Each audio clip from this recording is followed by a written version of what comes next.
Hey y'all, welcome to yet another direct action gaming session. My name is Sean, and today we're going to be picking right up where we left off with our little Zombicide tale here that I am calling Playing with Fire. This is part 3. We're continuing the story here. And just like last time, we're going to make an effort to not talk about gameplay mechanics at all for the most part. I'm just going to internalize that and just sort of quietly do the gameplay stuff in the background, kind of. But as an audience, y'all are just going to be zooming in on the scene here, and ideally just hearing everything described in as descriptive of a narrative language as possible, I suppose. That was a bunch of $10 words, wasn't it? Could have just said, I'm going to tell y'all a story, because that's what I'm trying to do, right? I'm trying to tell y'all a story. So let's just jump into it. Where we last left off, everybody was trying to regroup in the street here, in daylight, primarily because things did not go well in the warehouse with Phil, Ned, and Doug. And Wanda is trying to catch up with everybody else because she kind of surged forward into the bodega apartments and all that. So that's where we're at, and we kind of need to loot the other half of the map now. There's one objective left on this map, and we're going to try to snatch that up. But first and foremost, we need to begin by zooming in somewhere, describing what's going on there, and trying to seamlessly transition from one thing to the next for the rest of the episode, basically. So, let me grab my timer. I'm going to try and time this because, once again, this is a workday morning for me, so I only have so much time before I gotta get the heck out of here and catch the bus. Because I take the bus to work. That's a thing that I do. That's the wrong app. Half an hour. All right.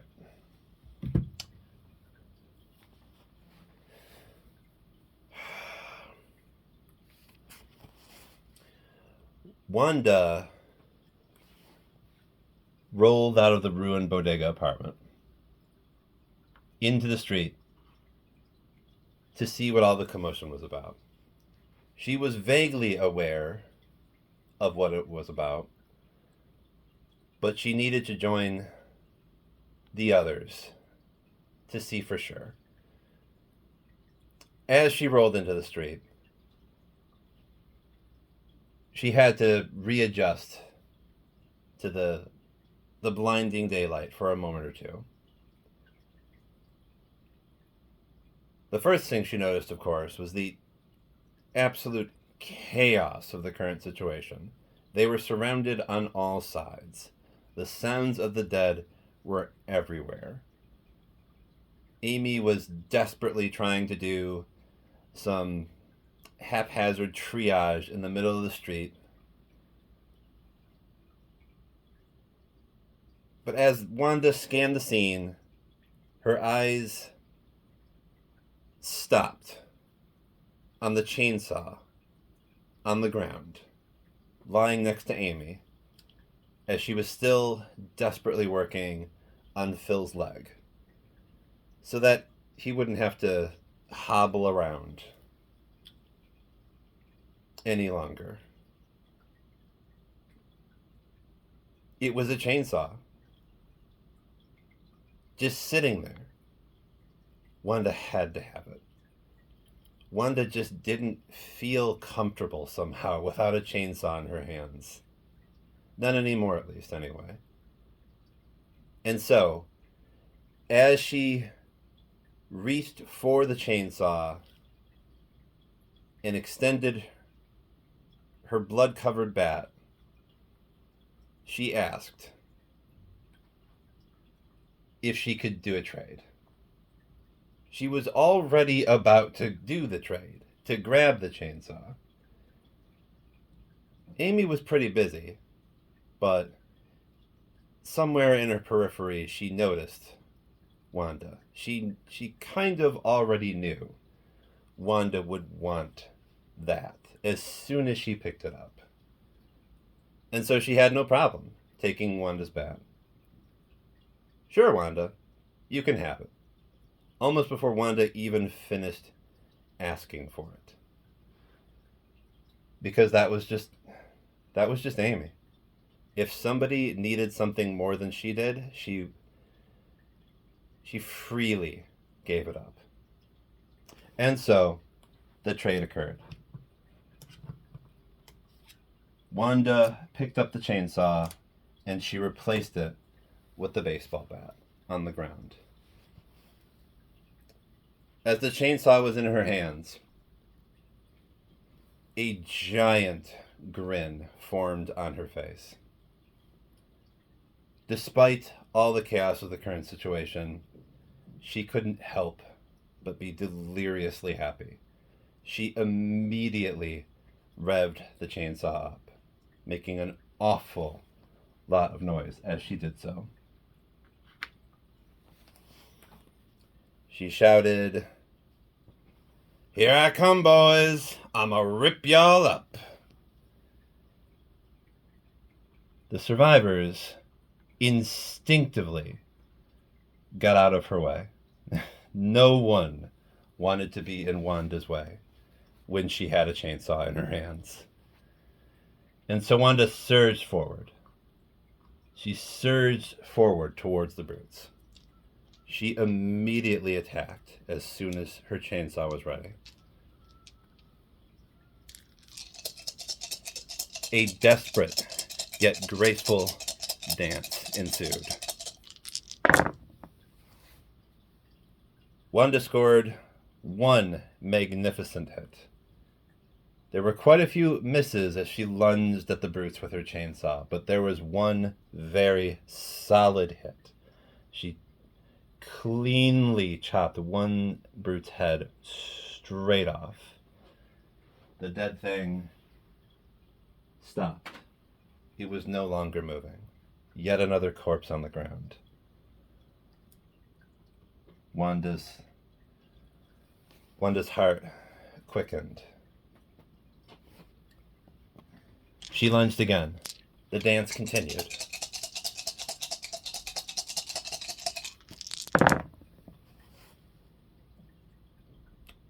Wanda scored several hits.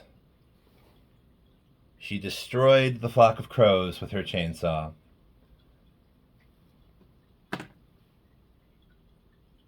When it came to the final brute, however, her swing was low.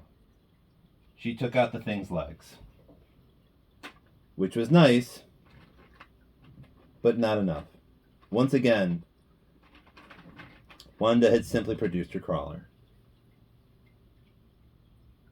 She had produced a pitiful thing that was still desperately moving towards them, despite the fact that it had no legs.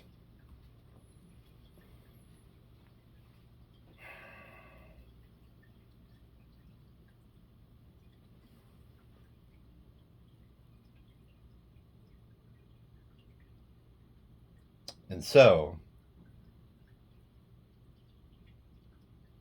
Ned knew what he had to do. He grasped his brand new katana that he had just picked up off the street.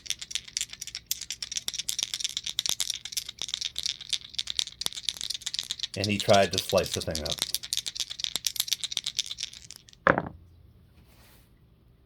And he did. He scored a solid hit, and the crawler was gone.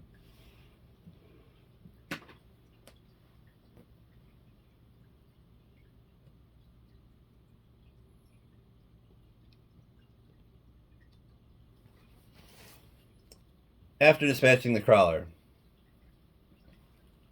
Ned saw what Wanda had slung on her back. He was immediately intrigued. He took his shotgun that he had just found lying around in the street not too long ago, and he extended it toward Wanda. Here, Wanda, I know you like getting up close and personal.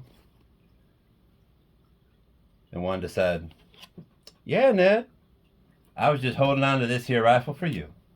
I know you like them. And so, the trade occurred. And Ned had a rifle in his hands.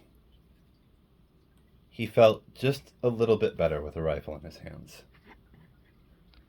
He thoroughly enjoyed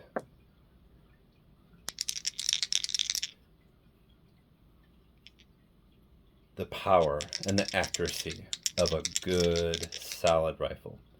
And so, he scanned the horizon for targets.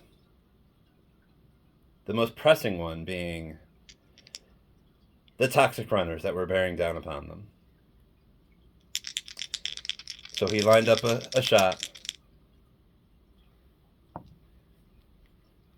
and he did his best to take one out.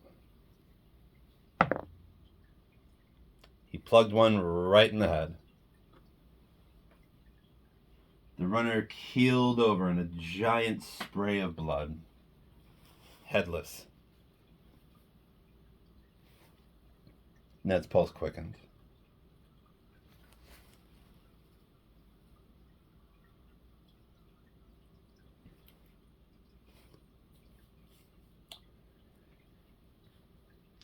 Doug had so many targets now.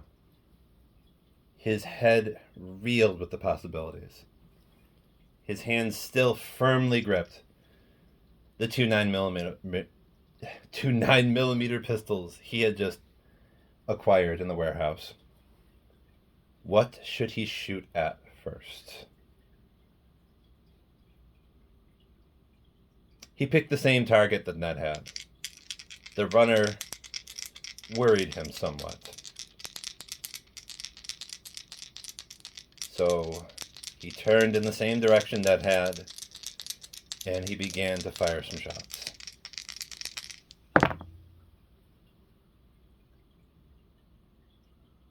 He ended up hitting the walker in the legs, actually. It was not a great shot.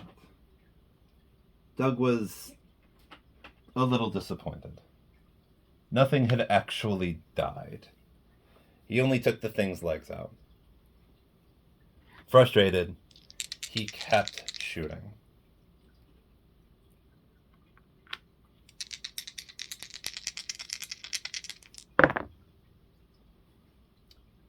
This time, he killed the thing. The crawler was dead. No longer moving. The runner, on the other hand, was fine. It was still desperately lunging towards them. Doug had to take the damn thing out. He fired yet another salvo of rounds at the runner. Desperately. He missed. All of his shots went wide.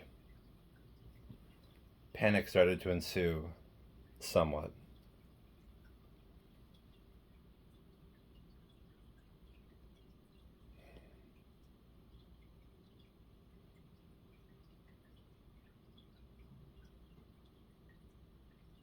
Josh knew what he had to do. He unholstered his pistol. He saw that there was still one runner desperately lunging at them, covered in weird purple pustules. He didn't want that thing to get anywhere near them.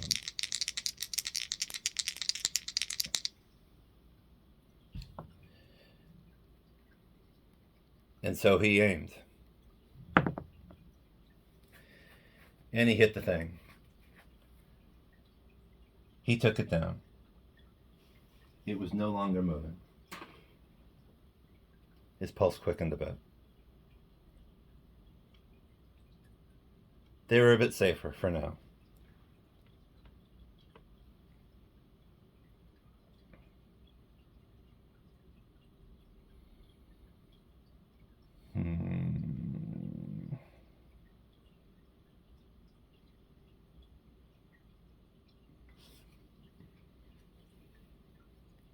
Josh decided to keep firing.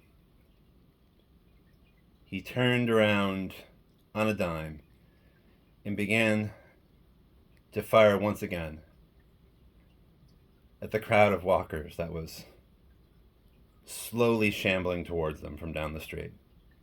They were very close, but they were so slow. His first shot went wide. He aimed again and scored a critical hit. He blew one of their heads clean off. It keeled over in a giant spray of blood. The dead thing was no longer moving.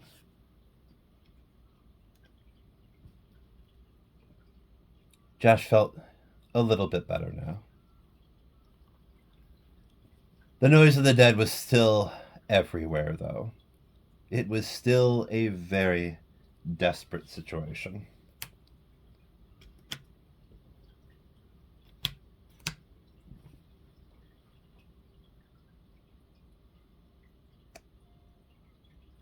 Phil was still being patched up by Amy. Amy was still desperately working on his leg. But his arms were free, and he still had his shotgun. So, he decided to turn it towards the crowd of walkers that was so close to them now. He scored 2 solid hits. Now that he was in the daylight and could actually see what he was doing, his aim was much better. His pulse quickened somewhat. All of a sudden, he felt reassured. He felt more like the confident policeman that he used to be. He was protecting his friends. That's what he was doing. He was making sure that they were safe. How else could they be safe without him? So he fired again to try and take the last one out. He missed completely. Perhaps because he winced as Amy was working on his leg. The shot went wide. The pain was still very much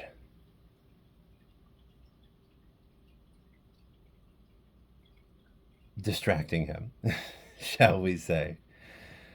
Oh, I need some more coffee. This is not easy, y'all. This is not easy. Sorry for breaking the immersion a bit. He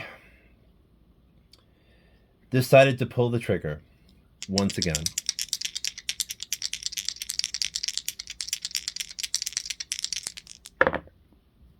This time, he took the thing's head clean off. Much better, he said. Much, much better.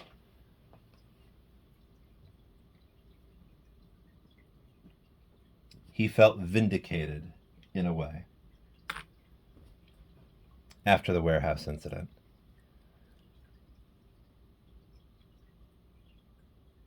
Amy knew that there was more work to do. Phil, Doug, and Ned were all still bleeding. They were all still in pain. She still needed to work on them a bit more. But the thing they had come here to do still wasn't done. They had to get these supplies.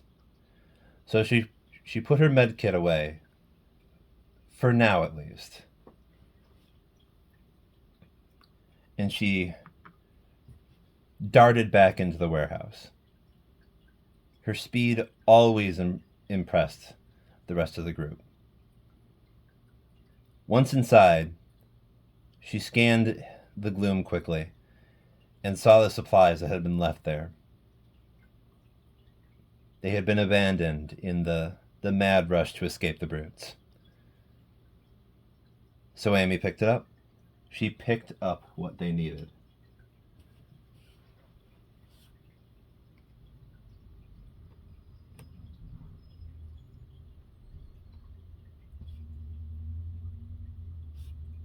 Her energy surged.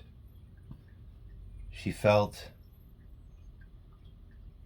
so much better knowing that they were almost done with this supply run. But before she left, she knew it would be unwise to not scan for further useful items that might be lying around. What else was in this warehouse? What could she find that might help their situation? Amy found a pile of shotgun shells. They were neatly stacked in boxes in the warehouse. Someone at some point had abandoned them. Amy shoved them in her pack.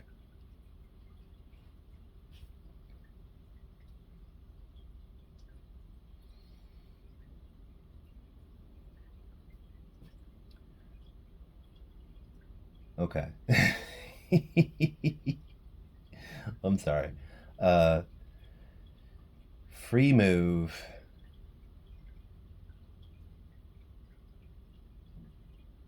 Need some more coffee. Free move. Took the objective. Objective search. And then move back. So that would be free move plus 3 actions. So Amy can't really do anything else. So we would say, after grabbing what she could from the warehouse, she dashed back outside to be with the rest of the group. Her friends still needed her medical attention, and she still figured it was best for them to be together as a group to face these hordes. And so, those hordes continued to advance. They relentlessly pursued the sounds and the sight of the prey. The zombies gathered in the intersection. A small horde was approaching them. The group that Wanda had spared moved closer to the entrance, the exit of the bodega. The toxic walkers rounded the corner. No one could see them yet, but they could certainly hear them now. The berserker runners lunged forward to the corner, adding to the maddening din of the dead, the moans, the howls, the shrieks.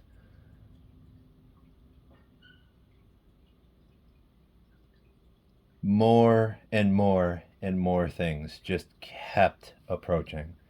They had made so much noise. What was coming next? First, there was a single solitary brute that lunged forward down one of the streets. Next, there were two more toxic walkers. Even more of the disgusting pustule-ridden things. Everyone, especially Ned, could see these things somewhere at the other end of the street. And next, there were two more berserker walkers. Two more inmates appeared behind the bodega. Finally, there were two more decaying brutes that truly did lunge at the group. They blindsided them, seemingly out of nowhere. They charged into the group.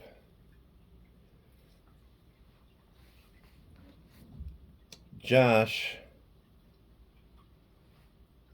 and Wanda kept the brutes at bay. They kept them busy as Amy continued to do her work. She grabbed her med kit once again. As the sounds of the chainsaw and the guns faded away, Amy worked diligently. She had to finish what she started, working on the men from the warehouse.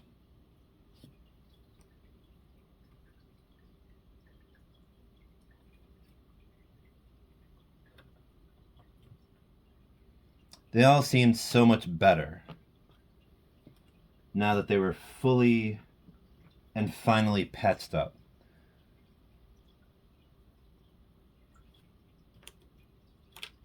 They were still, in theory, wounded, but they felt much better about it now. And all Amy had to do was help to make her feel better. And so, time advanced.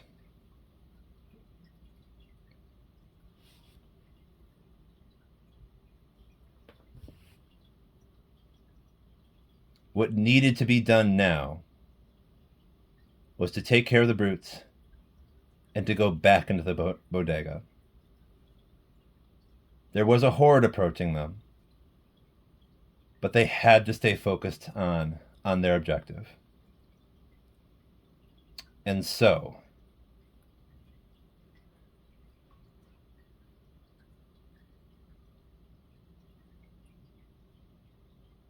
Amy began by swinging her newly acquired baseball bat. No. Amy began by swinging her fire axe desperately at the brutes. It was not as effective as her baseball bat, but that bat was not going to pierce the brutes and their thick, fleshy armor. She scored a fantastic hit on one of their heads, cleaved it wide open. It crumpled on the ground.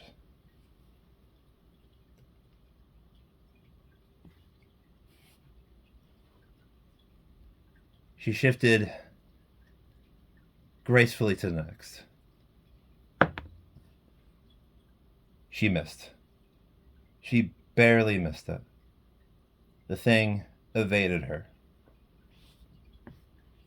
She had to try again, though.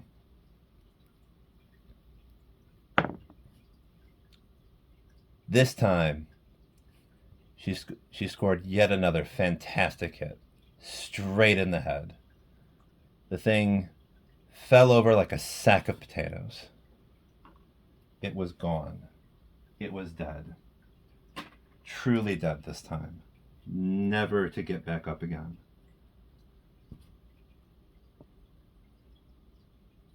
And so,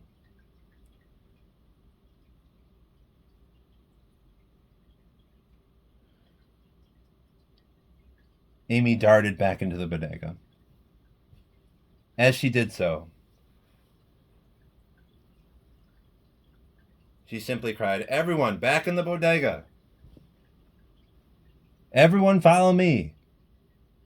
We have to go through this place, loot it, and then we can go across the street and get to that house. Loot that, then we should have enough to get the hell out of here, back to the muscle car." Phil wanted to object. It was his idea to split up in the first place, after all. He thought it would be more efficient if they were split up in groups.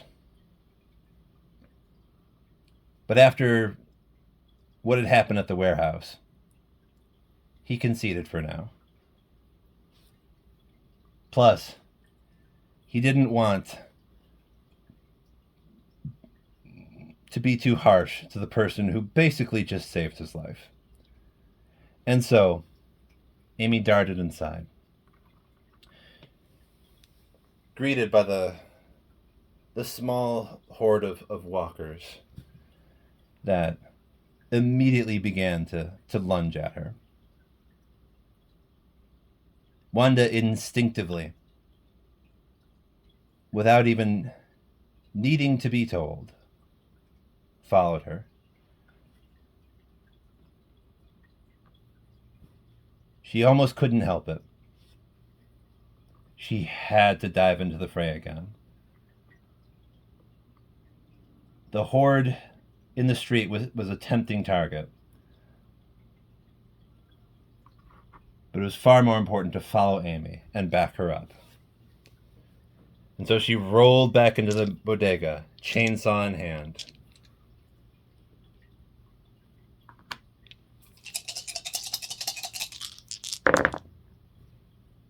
And she scored 2 solid hits.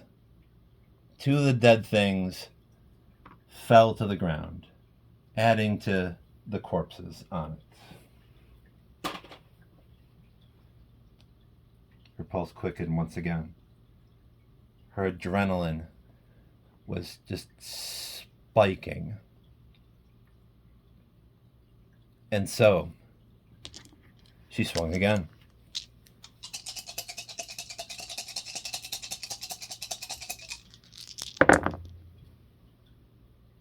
She scored yet another hit.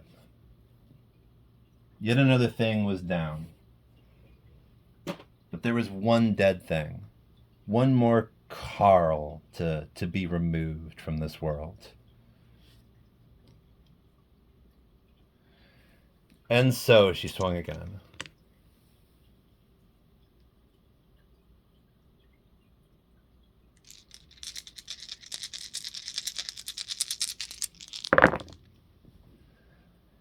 This time,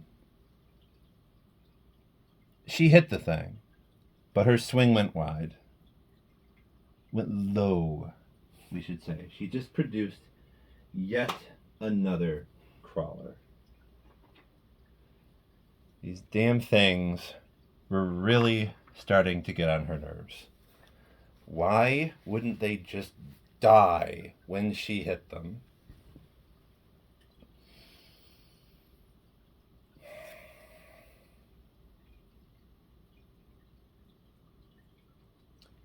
She swung one more time.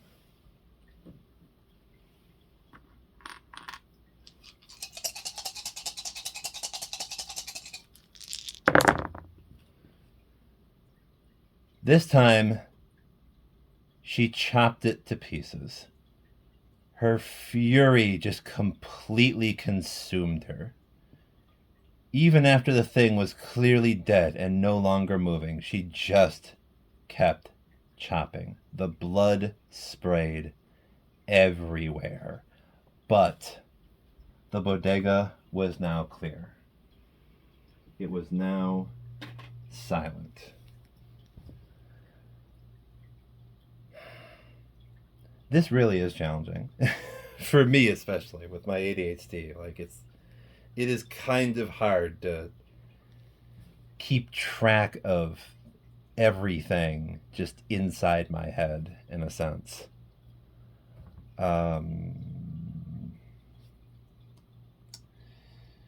So I guess I'm a little confused. I know she did Bloodlust Melee, so that was a move and a melee. That was one action. She has 4 actions total. So if I'm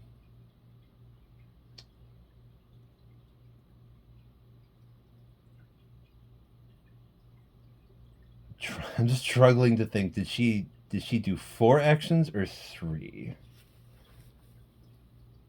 I'm going to assume her turn is over. I'm pretty sure she just completely missed once.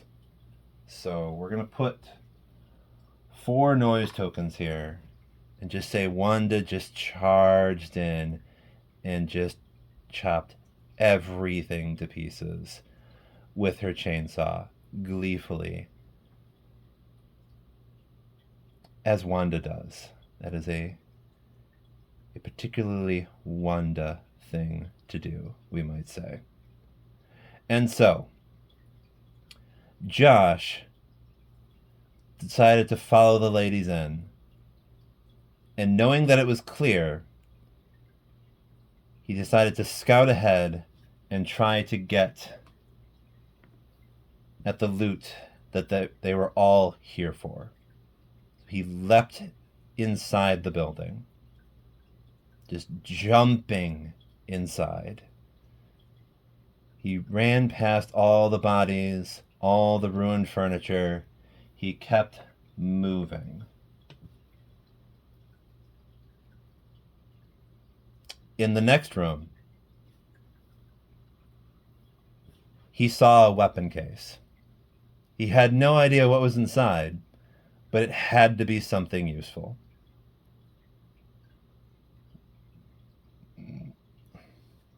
So what was it? Josh's curiosity could not be stopped. What was inside the case? We shall see. We shall see what was inside the case.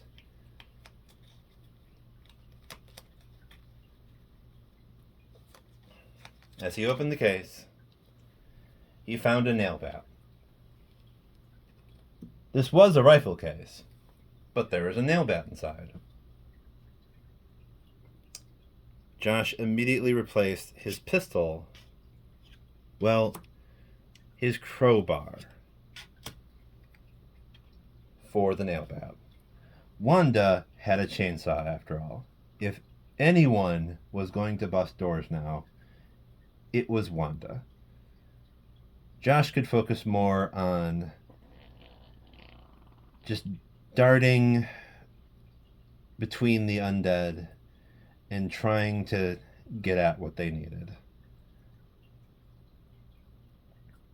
And so,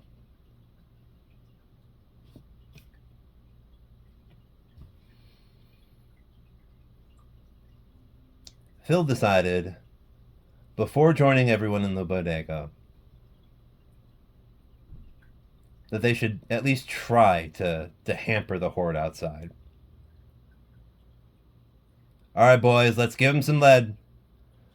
Let's do a tactical retreat here. Everybody take a shot, then go back inside.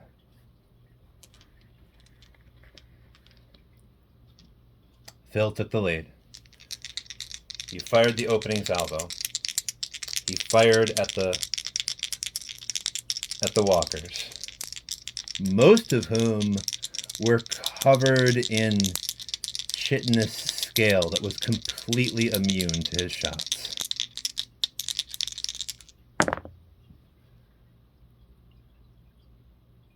He missed completely. He didn't hit a single thing.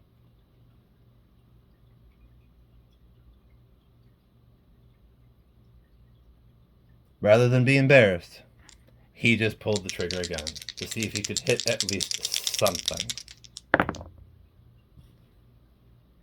Nothing.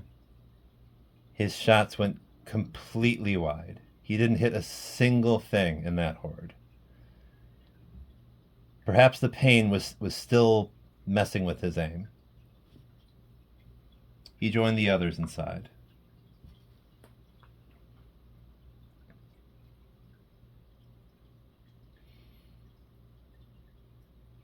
Ned took aim with his sniper rifle. That runner worried him an awful lot. If he could plug it real good, it would definitely not follow them inside the bodega. And he did. He blew its head clean off. A geyser of blood just gushing everywhere.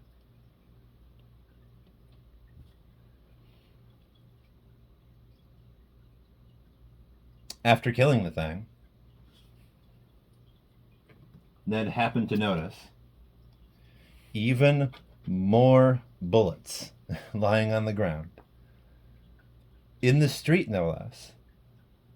Somehow, in all the commotion, they hadn't noticed a case of bullets just lying on the street. Ned picked it up and shoved it in his pack.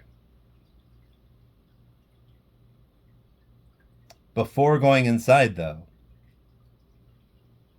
he saw the eager look on Doug's face. He said, "Here, Doug, you could probably use this more than I could. I already got plenty of extra bullets." And so after the trade occurred, Ned walked back inside to join the others.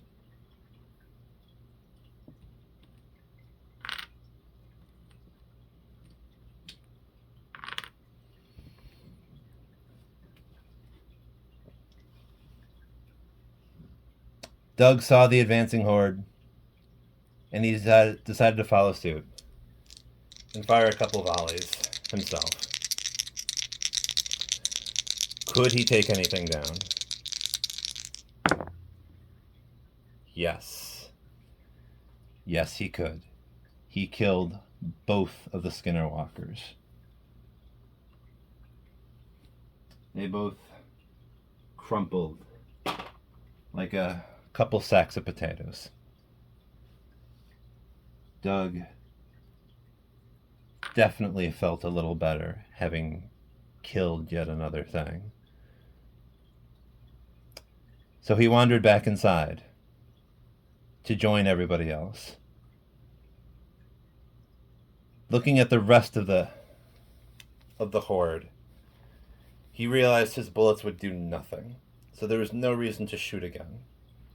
Instead, he walked back inside and quickly scanned the room to see if there was anything useful that nobody had picked up yet. He found a machete. There was a machete lying around. He wondered, is there another one? There could be another, and yes, there was. It was a pair of machetes. He found 2 of them. He eagerly shoved them in his backpack. This would come in handy. In fact, he decided to switch to them. He put his guns away, and since he was in a building, he decided it would be prudent to have machetes instead of guns, for now at least. And so, the dead continued to advance. They advanced on the bodega. They advanced on the survivors. They advanced on the sound of Wanda's chainsaw. She had made so much noise, and there had been so much shooting on the outside. How could the dead ignore it? So they advanced. They kept moving, as they always do. Until you kill the damn things, of course. then they're just another corpse among many, aren't they? All the noise faded away.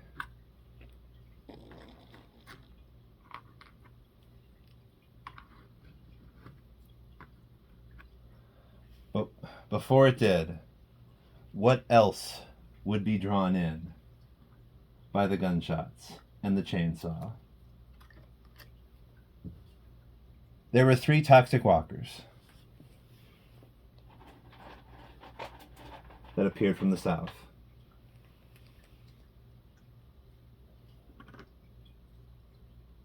Three more toxic things covered in pustules.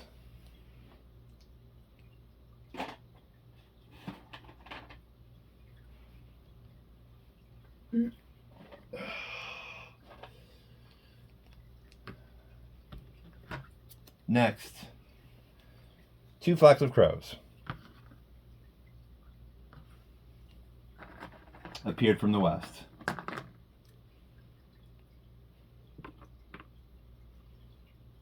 From the west, as the crows fly, you might say. Next,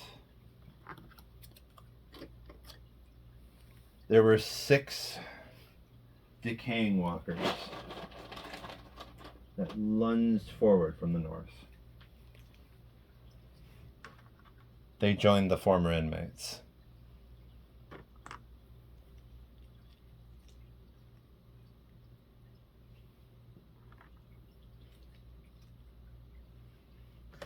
Four, 5, and 6.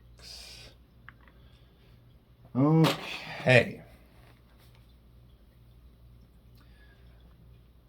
Next, 3 flocks of crows appeared from the east, and they joined the fairly sizable horde that was now gathered just outside of the bodega. Whatever the survivors could not see, they certainly heard. They certainly knew that Amy was probably right. They should stick together and they should advance further into the bodega. The relative safety of the clear bodega.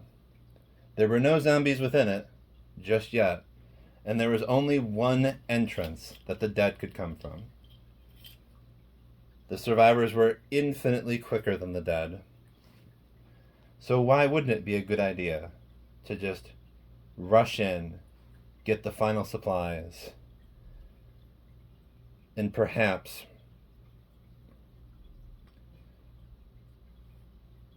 delay the dead as they went basically the wrong way. Perhaps many would get stuck in the bodega. Anyway, so that is the end of part 3, and that was a thing. It happened. It was definitely not like, I need to do a lot of practice. I need to practice this more. This is challenging stuff. I don't know if I can completely not mention any gameplay stuff, because I definitely get a little confused as things are going. Even if it breaks immersion, I might need to call some things out. I don't know. I'll keep playing around with this. It might also just be that it's really early in the day and I'm still desperately trying to wake up. But yeah, we have advanced a little bit.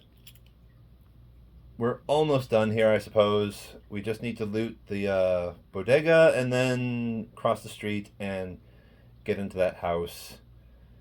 And I was kind of thinking that, like, the survivors would probably split up just a little bit to do that. Like, Phil, Doug, and Ned would probably be like the fire team, on the outside, shooting in the daylight to keep the rest of the walkers outside at bay while um,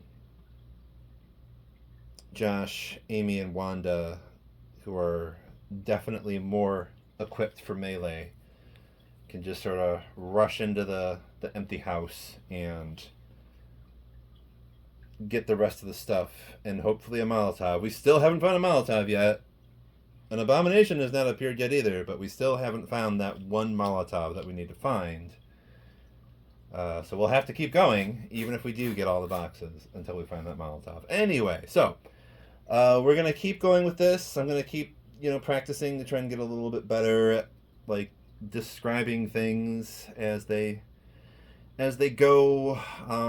I wanted to try and do more monologues this time, I guess, because I really liked doing that last time for like, I think it was Wanda at the very least. I talked a little bit about who she used to be and how she perceived the zombies and stuff like that. So that might be stuff that I need to like sort of write down ahead of time and keep in my notes so that I can just sort of pull it out, because it's it is a little challenging to like just come up with stuff like that like on the fly.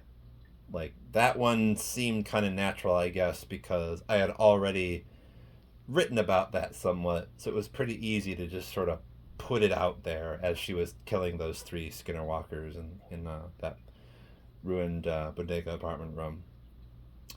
Anyway, so yes, this is the end of part 3. We're gonna do the usual stuff at the end here. I'm gonna say thanks.